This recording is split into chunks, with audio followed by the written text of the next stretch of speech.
Hi everyone, this is a quick review of the Andeman Jump Starter with Air Compressor. I want to show it in use, how I use it, and then talk a little bit about the unit itself. So what I like about this unit is that it's basically three tools in one. An emergency jump starter, a tire inflator, and a battery pack for charging phones, tablets, and computers. Now, I've always recommended keeping jumper cables in each of my cars, just in case I or a family member find ourselves with a dead battery.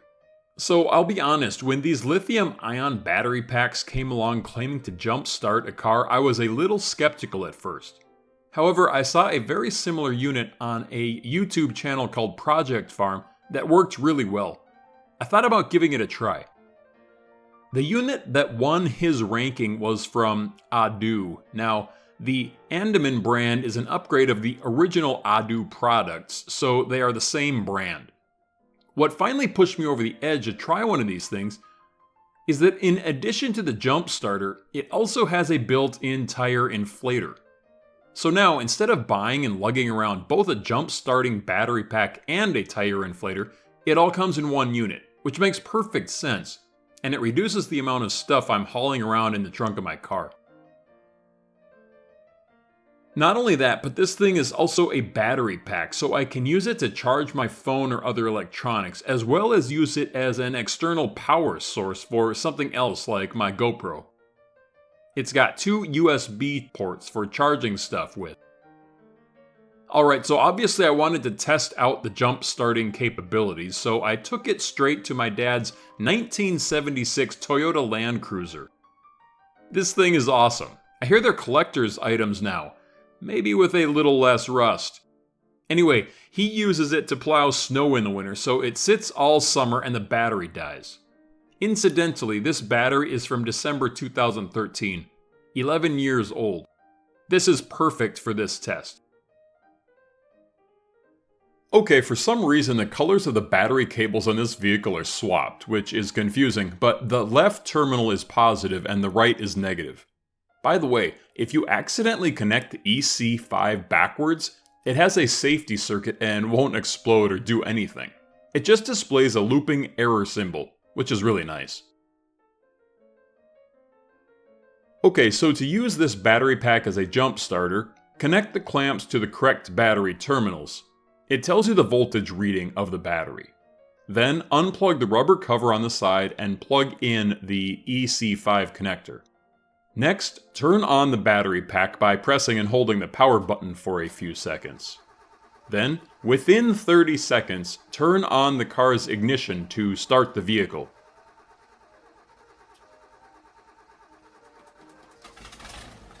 After it starts, unplug the EC5 connector and remove the clamps from the battery.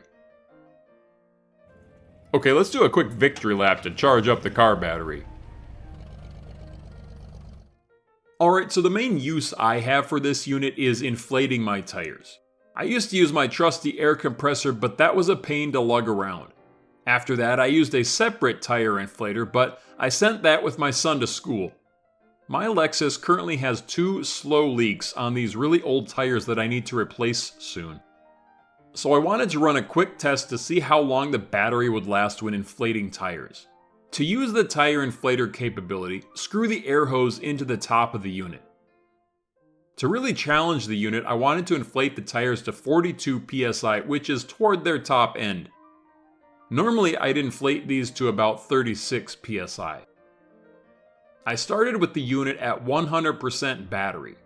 The first tire started at 33 psi, and I inflated it to 42, which took about 2 minutes.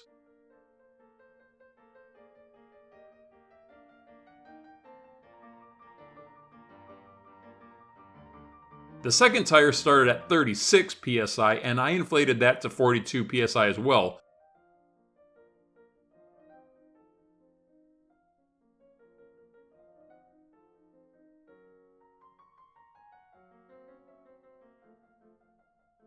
Which took about 1 minute. The third tire started at a very low 17 psi. I also inflated that to 42, and that took 8 minutes. The last tire started at 20 psi. Again, I inflated it to 42, and that took 6 minutes.